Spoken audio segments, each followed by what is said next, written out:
এই বিড়ালকে কখনো আপনারা কষ্ট দিবেন না, বিড়ালকে আদর করবেন, বিড়ালকে ভালো মতো পুষবেন।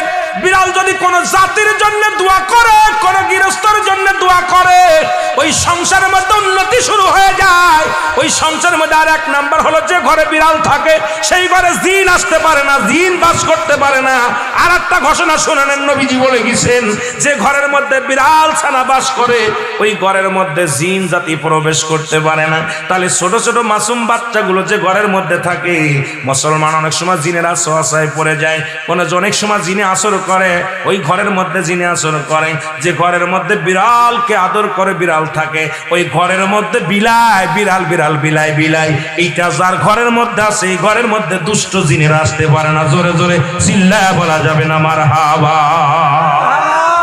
একবার নবী সুলাইমান আলাইহিস সালাম শুনতে পাইলেন পাশের বাড়িতে একটা কুকুরকে কষ্ট দিয়ে বিষ